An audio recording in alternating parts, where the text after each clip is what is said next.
No video today. No proper video, mostly because, oh, Jesus. I'm slightly dying inside. Hold on. Yes. So, I thought I'd come back with a bit of a, hey, WrestleMania, because that just happened, the other day, and I wanted to give it a bit of a day in between, so if you actually watch wrestling, you can go, and if you don't, then why are you watching this? You baffle me. I quickly want to talk about WrestleMania, and I'll cut through the main parts fairly easily, and then I'll get through my main gripes with the show. So let's start with the pre-show, and let's start with the Andre the Giant Memorial Battle Royal, which is the longest name on the planet. It was good.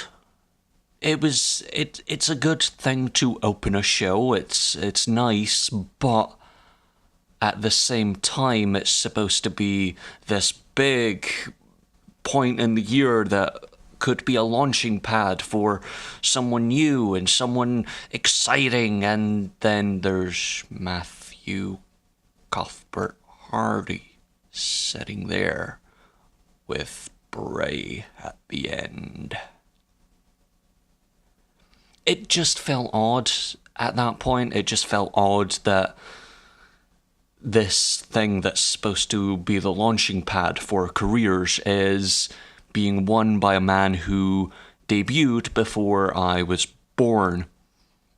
So, yeah, that was a little odd.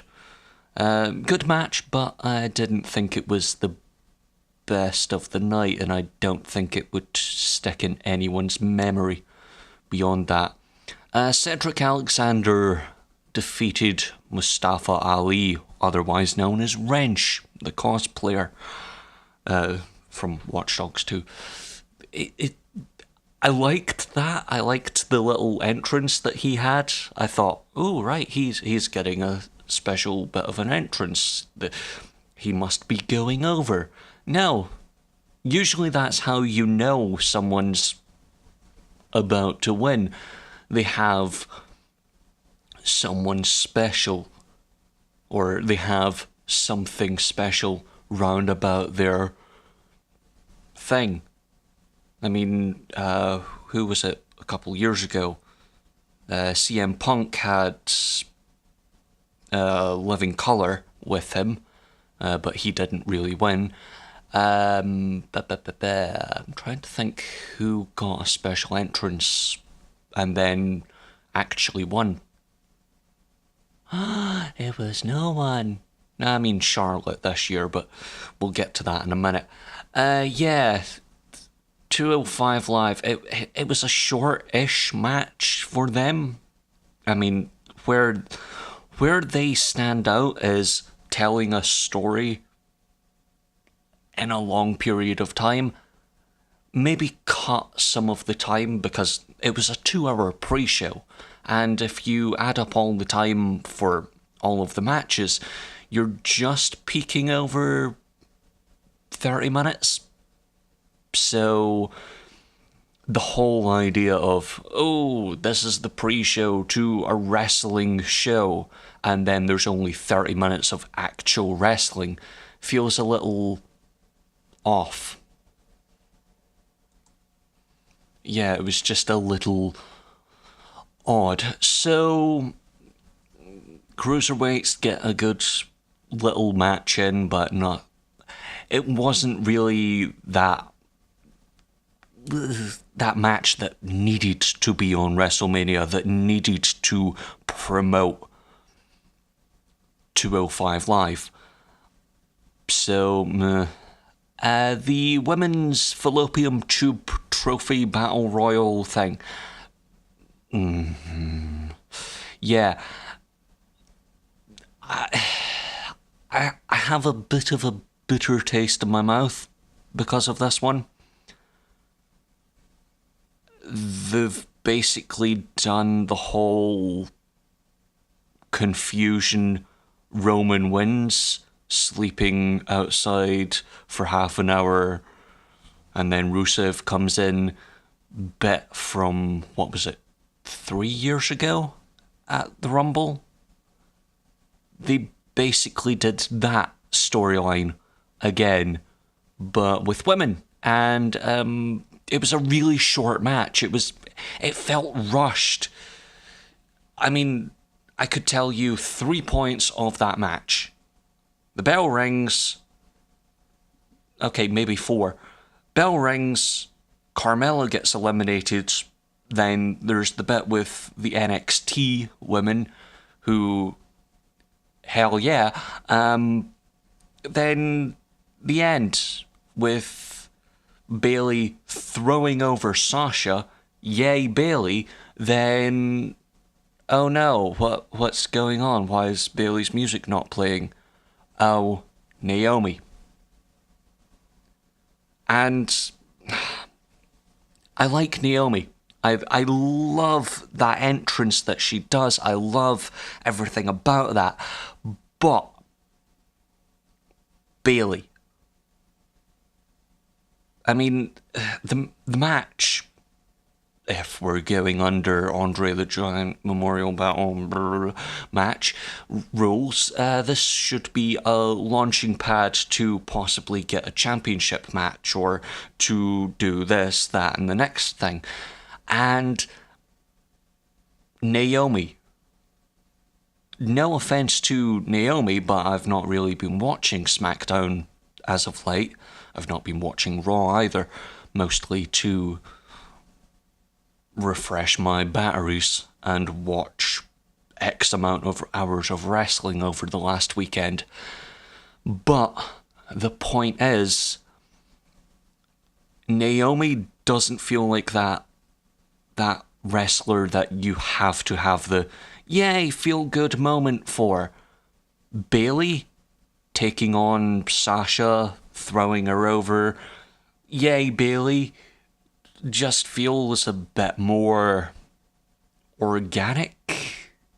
Not organic, but you get the point. I'm dwelling too much.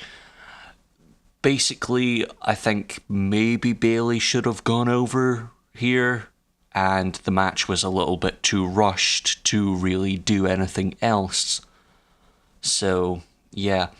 The opener, the actual opener to the show, the triple threat WWE Intercontinental Championship match, which was good. It was a good opener. It was a good yay. As someone said on Twitter, I think it was Nerd Cubed, it was Seth Rollins, The Miz, and Gay Rainbow Demon. I think that's the main problem I have with the match. Finn Balor at WrestleMania not dressing as the Demon. I mean, come on. It's Mania. You're supposed to pull out all the cards. You're supposed to try and defeat everyone. But he went with the whole basic Balor, and he also did the rainbow thing for LGBTQ plus. Michael, add in the plus. Damn it. Yeah, I like the match. I think it's a good get you on the edge of your seat match. Two very athletic guys that, if they made weight, or if they are making weight, could be on 205 Live, but they're more main event talent. And then The Miz, who is wonderful. I'm loving everything The Miz is doing, but at the same time, it's just a good opener. I just think it's a good opener to the show. Now let's talk about this for 5 minutes. The Charlotte and Asuka championship match. The championship versus the streak. I have a bit of a problem with this. I have multiple problems with this. One, Charlotte. I like Charlotte, but Charlotte, she's good. I like her, but I don't see her being the one with that match. That match maybe needed a little bit extra time just to get something out of there. Maybe not have Asuka submit to a move that has been done to countless people for longer, and it's boom, Asuka's tapping after about a minute. It's odd. It's a very odd thing, but it's still good. It's a good match, but I don't believe in how the streak ended because Charlotte went over, and I've got odd feelings about it because I really like Asuka. I think what made her is that streak, and then to have just after a minute of being in a move that has been done 1,000 times, just tapping out, it feels odd to have this badass, this behemoth, this mountain to climb of Asuka and the streak falling to a move that Sasha has had done to her, 37 times in the last year, possibly. And yeah, Sasha has been in it for longer and not tapped out. It's an odd thing. It's a very, very odd thing to really say, yeah, I support this for being what I love the two of them, but it's just, it needed more time, or it needed to not be Charlotte. And admittedly, the streak has to end at Mania. And it couldn't go on another year, but it could have gone on for maybe another couple months if needed so. And that's where this becomes a corner that has been booked into. It's an odd moment of, well, yeah, sure, Charlotte could theoretically, with a bit more throwing caution to the wind, she could do it, but it just felt like another Raw match being contested, or another SmackDown match for that matter, considering it was the SmackDown Women's Championship. But nonetheless, it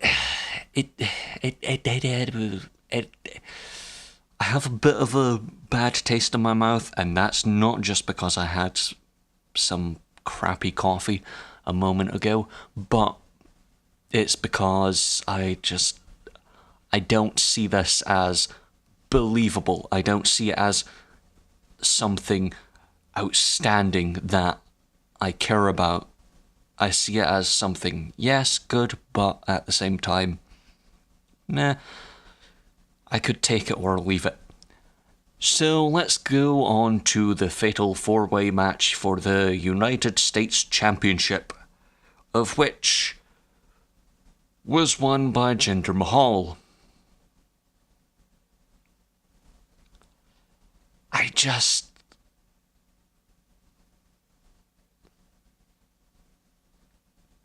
I get that you don't have to give the fans everything they want, but at the same time, give them a little. Give them just a little tiny bit. So, yeah, Jinder Mahal, the ex-guitarist in the air rock band 3MB, defeated Randy Orton, Bobby Roode, and Rusev. 3 major stars. It just feels like Jinder Mahal should have some credibility behind him instead of, ooh, I'm a sneaky heel. Oh. I think he's alright. I don't really care, but I feel like maybe it should have been anyone else. Or he should have some credibility behind him before there's some... Wait, Jinder... Oh, right. It's Jinder Mahal. So let's get on to the match of the night. And no, I'm not talking about the one with Daniel Bryan, because we'll get on to that. The match of the night, the thing that stole the show, the thing that was the best of WrestleMania. Kurt Angle and the debuting Ronda Rousey versus Triple H and Stephanie McMahon. Oh, I have feelings for this. I have so many feelings for this. It exceeded everyone's expectations. Everyone was thinking, okay, this'll just be another celebrity. Oh, look, someone's come in. Oh. No.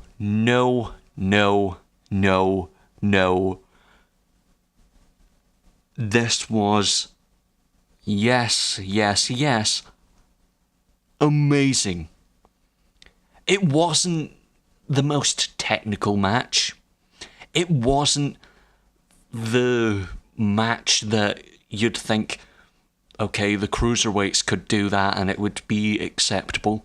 But it was entertaining. And that's what it had to be. That is exactly what this had to be. Because there are new eyes on this product because of Ronda Rousey. And as much as people might want to begrudge her for coming over and taking a spot or whatever some fucking idiot wants to say, she has brought new eyes onto wrestling, onto women's wrestling, and in general, that is much, much better. She brings credibility. She doesn't look like absolute crap when it comes to in-ring ability. She didn't seem out of place. And that's what's important. We'll get on to why that's been cut down by people who just don't get it in a minute. But, I mean, everything in that match was believable. It was organic. It was brutal. And the most important part, it was the COO, the face of the company, well, not the face, but the behind-the-scenes face of the company, putting his hands on a woman. Now, you might think, but, this shouldn't happen. I have been saying for years, this should be allowed because It's wrestling. We all know that this isn't real. We'll get on to that in a minute. It isn't the most realistic thing. But it isn't a car exploding and then the parking lot collapsing and then you climb out of the rubble. Yeah, I'm talking about Fast and Furious. It is more believable than that. It's more believable than crawling out of a nuclear explosion harmless or without harm done to you. It's an odd thing, but to see Ronda Rousey kick the shit out of the behind the scenes face of the company and make it believable, that shit is what we need in wrestling. That is exactly what wrestling should be. It should be moments where you go, holy shit, she's going to kill him. It should be one of those moments where your belief is suspended. It's been said hundreds of times. It's all about suspending your disbelief. And when Ronda picks up Triple H, goddamn.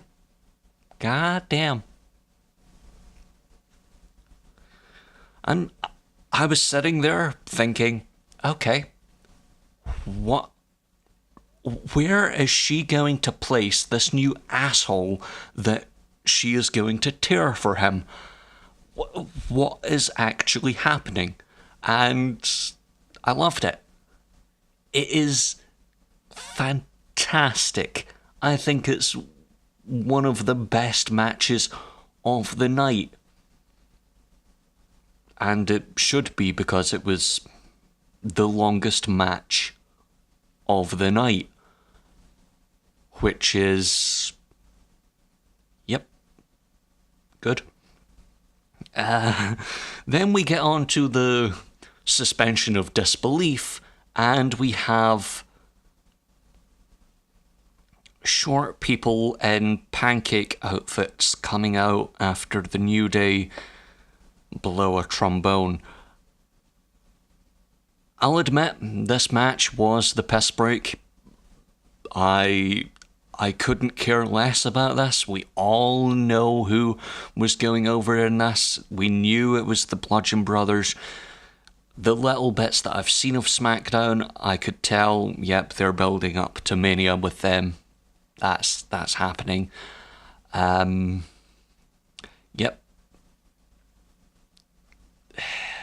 But it's Ronda Rousey defeating Steph after, 3 years, and then short people in pancake outfits come out and do the worm. If you don't get wrestling after that moment, what is wrong with you? I really want to know. Because at that point, you should be able to say, oh, right. This is a show. This is a make-believe show. This is a fantasy land, of which we'll get to in a minute. But, yeah, I just didn't care about the match. That's why I went on the whole tangent of, yeah, people in pancake outfits. If that didn't make you believe, oh, right, wrestling's this thing that, yes, we suspend our disbelief for, but we can also laugh at and with. But, of course, there'll be moments where people who go, oh, this isn't real, this isn't my thing. You know, the roided up UFC people. Yeah, if you don't understand that it's a show, go look at gravel and pick it up and drop it, because that's all you have. That's all that is real. That is gravel and gravity. You have nothing left. Go away. Then we have the most promoted match, but it wasn't actually promoted as a match. It was promoted as the promo to the match. It's an odd thing. But Cena was in the crowd for about 2-3 hours, something like that. Up until the end of the Charlotte-Asuka match. Yeah. This was an odd one, because the ref came down and said, "Oh, John, get up there, he's here, Undertaker's here." Cena just disappears. I literally couldn't see him, so yeah. So much for that. That fan jumped the barrier, and I couldn't see him in his seat, so meh. Yeah, he came out later. Hey, oh, he's here. And lights go out. It's Elias. I loved that moment, because it's one of those moments where, as a wrestling fan, you see the lights go down, you're like, yay, and then the guitar, and you're like, ah. It's that moment of, oh, fuck. It's joy, then disappointment, and then you realise, oh yeah, that was fucking planned as shit, and it was perfect. That was perfect to a T. I loved it. That, again, is wrestling. That's what I love. Then they do their gimmicky stuff that I love. The whole lights go out after Cena kicks the piss out of Elias, and lights go out.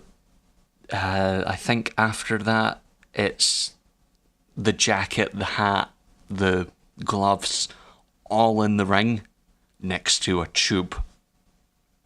My brain just went, I've seen that tube before. The fist, the everything. Oh my god, they're going to do it. Lights go out again. Crack. Lightning. Beautiful. Love it. Think it was great. It was a bit crap, but Undertaker's graphics have always been a bit crap, so I'm fine with that. I love the gimmicky stuff because that's what I grew up on. It was that weird transition between the Attitude and the Ruthless Aggression era, and it was weird but fantastic. The only disappointment, he didn't come out on a bike. I mean, they had Kid Rock there. They literally had Kid Rock there. Just get the motherfucker out with the mic. Tell him, here, hold this. Do your thing. Even lip sync it if you like. I don't care. I just hoped he would do the whole bike thing, but you know, Triple H and Steph did the whole quad bike and bikes thing, and I kind of squashed that just about as much as John Cena was squashed. Yeah, it was a quick match. Yeah, it was good, but it was only fanfare, and it was, Undertaker's back. I don't want to see him back, if I'm honest. It would have been nice. The American Badass comes back, kicks the piss out of Cena, then walks off into the sunset, comes back next year, accepts the award as the American Badass, not as, you know, the undead zombie, but we'll leave it there. Yeah, it's an odd one. It's a very, very odd one. The match, less said about, the better. Daniel Bryan and Shane McMahon versus Kevin Owens and Sami Zayn. Yeah, the feel-good moment, the supposed feel-good moment that was kind of stolen away from everyone.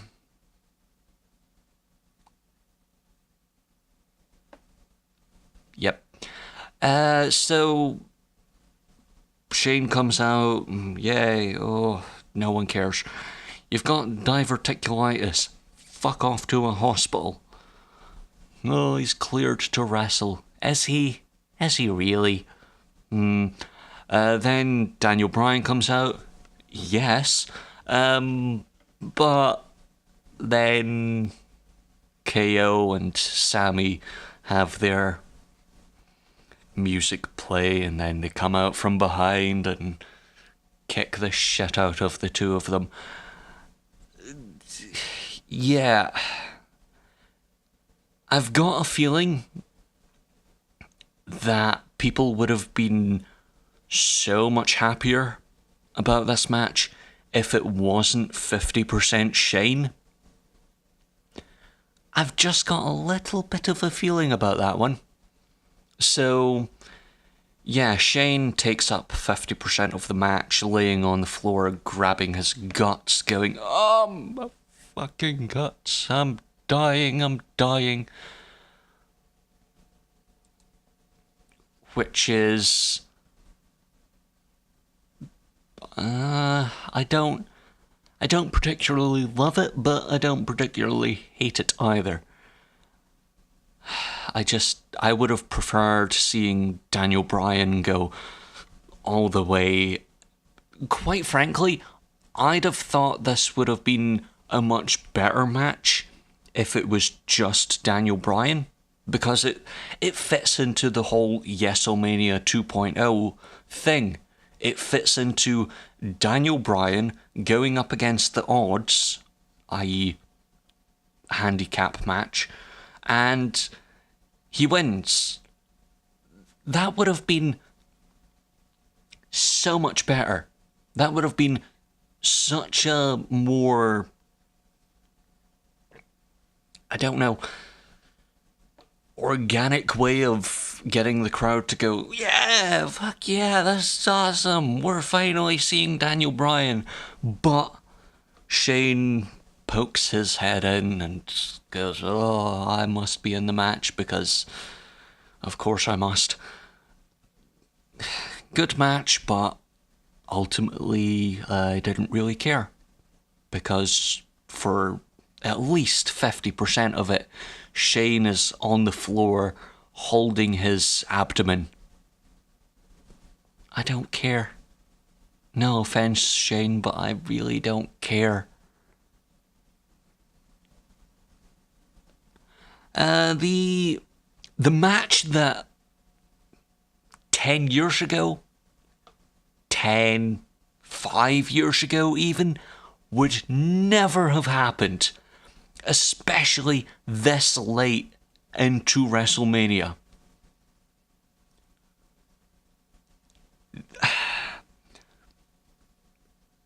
The Samoan monster that is Nia Jax, and I'm not meaning that in a bad way, I'm meaning that in the way that wrestling hasn't had the best track record with anyone other than white skin.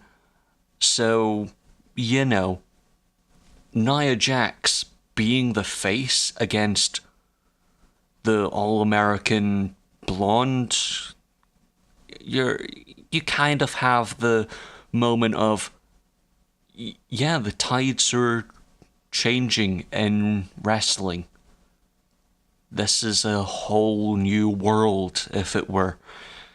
I mean, even take someone that was in the match, Mickie James. Well, she wasn't in the match, but she was round about the match.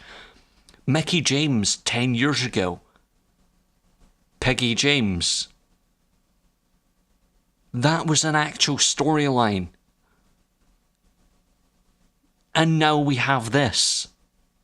Now we have the moment of body shaming being taken away from the face of the match, but instead being the heel's move, which it should be. It's just...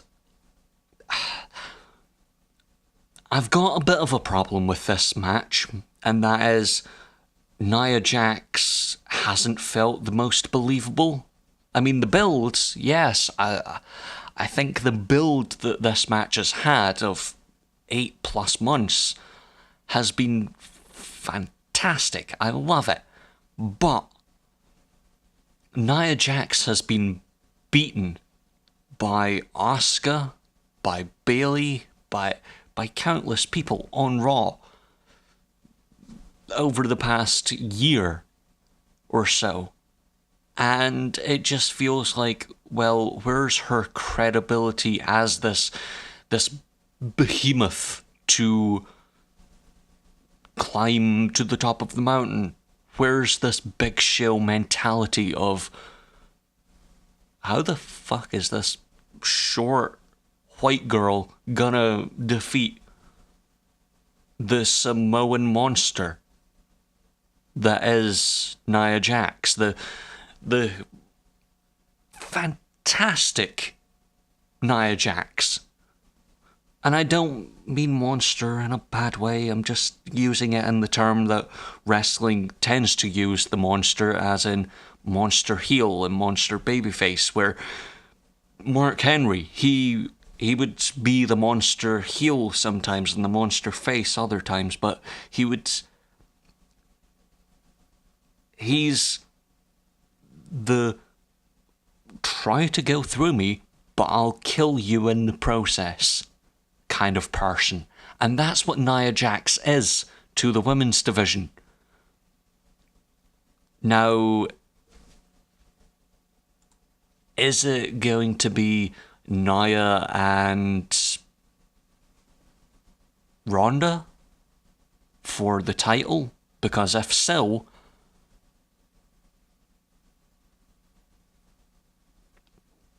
Nia's gonna die.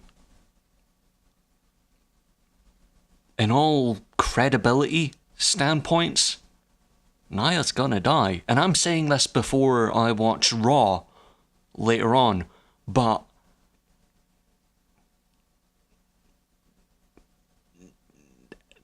yeah, I don't see where this goes after this. Is it going to be Alexa again? Or is it going to be someone else on the roster who has beaten Nia before? Is Nia just going to be whoever? Let's go. That's the only down point of the match. At the beginning, I was like, where's the credibility? By the end, I loved it because of the, I guess, avalanche Samoan drop that she did from, well, is avalanche from the second or third? Doesn't matter. It probably does, but nonetheless, that is why I don't like the Charlotte and Asuka match, because Nia had to pull out something I personally haven't seen in a long while, or I haven't seen her do at all. So that felt special. That felt like she was pulling out everything. And then you have Asuka tapping out to the most basic of Charlotte's repertoire. I mean, she did a Spanish Fly earlier in the match, but we see that so much in wrestling.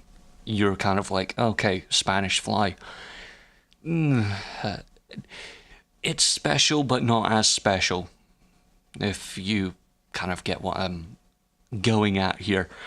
Yeah, I liked the Nia Alexa match more than the Charlotte Asuka match because it had more story enveloped into it. There was more of a history. There was more to it to me.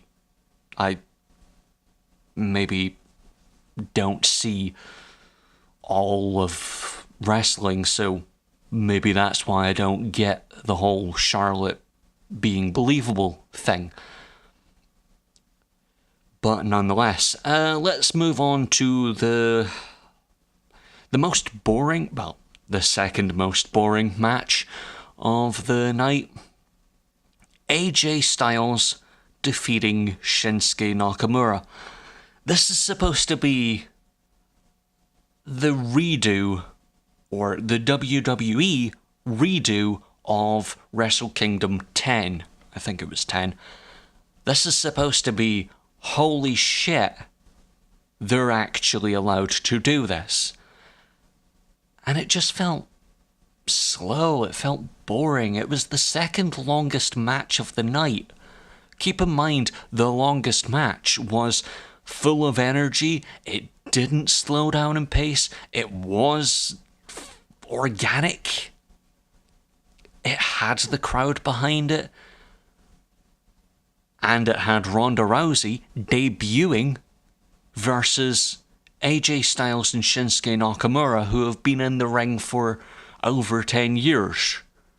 Two people who should be able to command the ring, should be able to get the crowd on their side no matter what. But it just felt like, oh fuck, I'm tired, I'm hungry. Just let me sleep. But yeah, the match wasn't interesting. What happened after the match with Shinsuke turning heel, that was more interesting.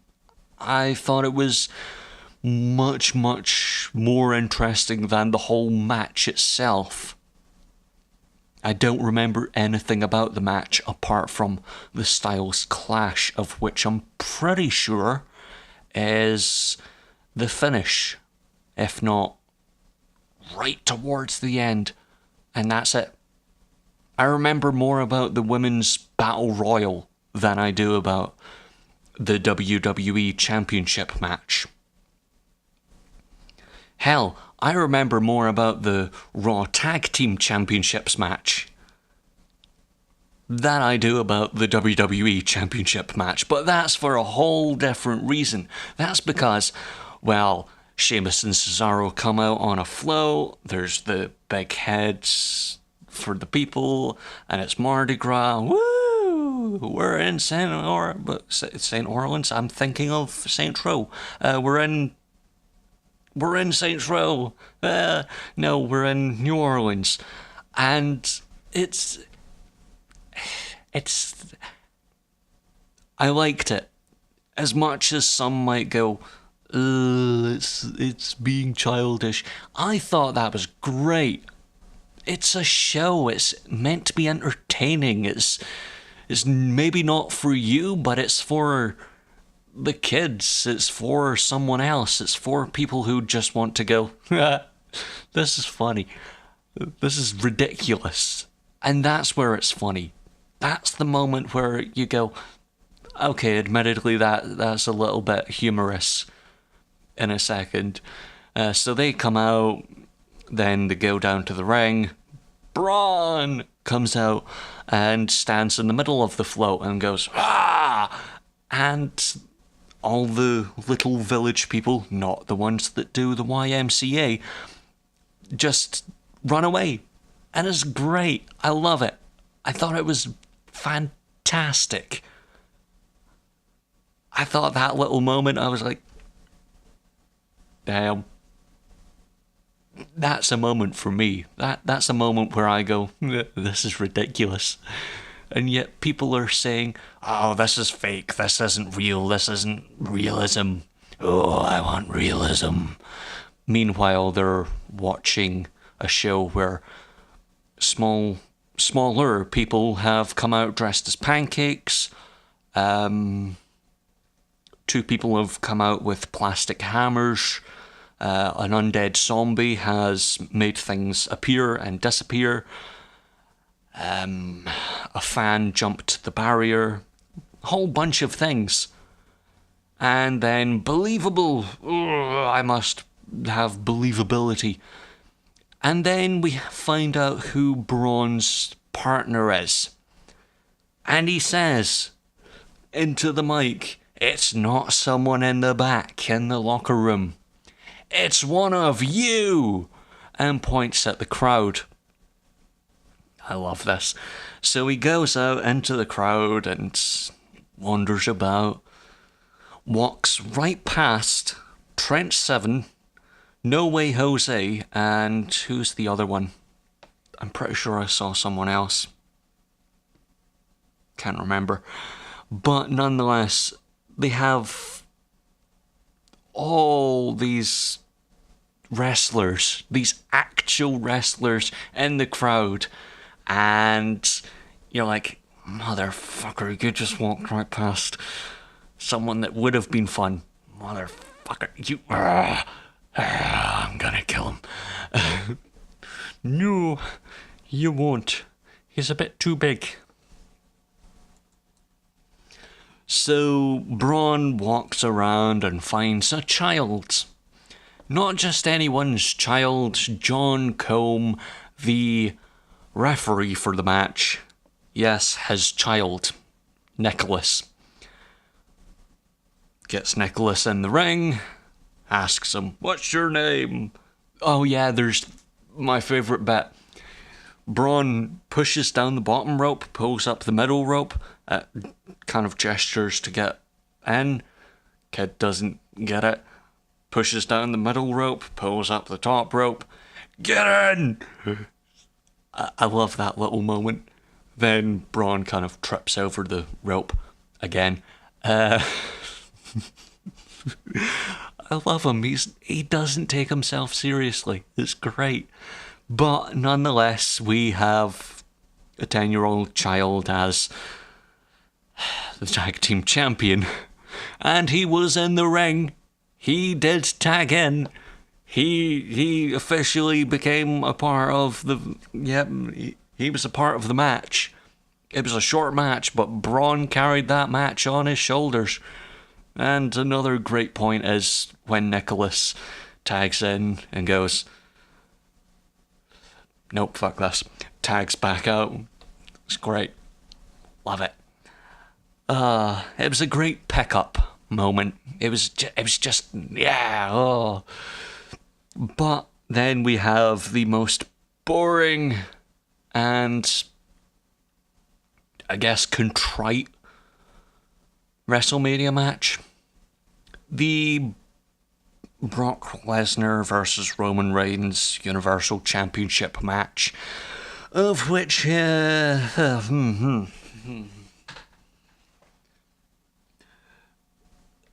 first encounter, their first moment of, yeah, they're fucking going at it, and then you have fucking Michael Cole saying, ooh, when they last fought, Seth Rollins ruined the match. It was an improvement, you fucker. But nonetheless, that wouldn't happen this time. No, they got a worse out to the match. So after 5, count them, 5 5-time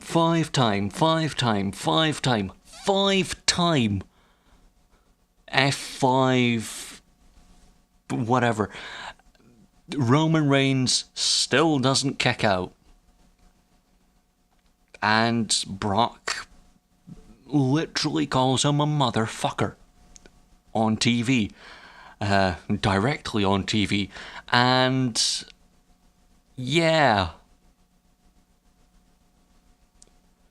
what happens next really shouldn't have happened. Now, I'm a fan of a little tiny bit of blood. I'm a fan of it accentuating the story. Accentuating? Being an accessory to the story. I'm with Cena on this one. I'm where, yep, it can be used as a little tiny bit to get the story over, but not too much. Roman pisses blood. Literally pissing blood at that point. It is not a pretty sight, no matter how much you hate PG. Oh, I hate PG, I want realism. Fuck off. Anyone who says, oh, that needs to happen, go fuck yourself. I hate Roman just as much as the next twat. But I'm not going to say, oh, but he really should be killed in the match. He should be dead. No, he shouldn't. This is entertainment, you fucker. That just didn't have to happen. And Brock won. I'm going to go shower, then watch Raw, so that's what I'm going to go do. You really didn't need to know the shower part, but fuck it, why not? Yeah. Have at it. I thought this was an okay WrestleMania. I really loved the Ronda bits, but everything else just felt like a bit of a chore. I liked the silliness of this year. I liked the silly bits mixed with the hard-hitting Ronda matches. Well, match, I should say. I really liked that, and I think some moments should have gotten more time, and it just... Some things just didn't have to be. Some things did have to be, and they weren't there. And that's my view of WrestleMania this year. I thought it was good, but there were some things that were just not really right. So, yeah. Tell me your thoughts on WrestleMania. I thought it was... okay. It was an alright WrestleMania. Not something you'll go back and watch, but something you can find a match in there that you'll enjoy. You'll find something in there that you'll go, I'm into that. And if it's the bloodbath, then you can go fuck yourself. That's not wrestling. That's really not what anyone should want to see. It's just a waste of time. If you're going to do that at the opener of the match and then ding ding ding done.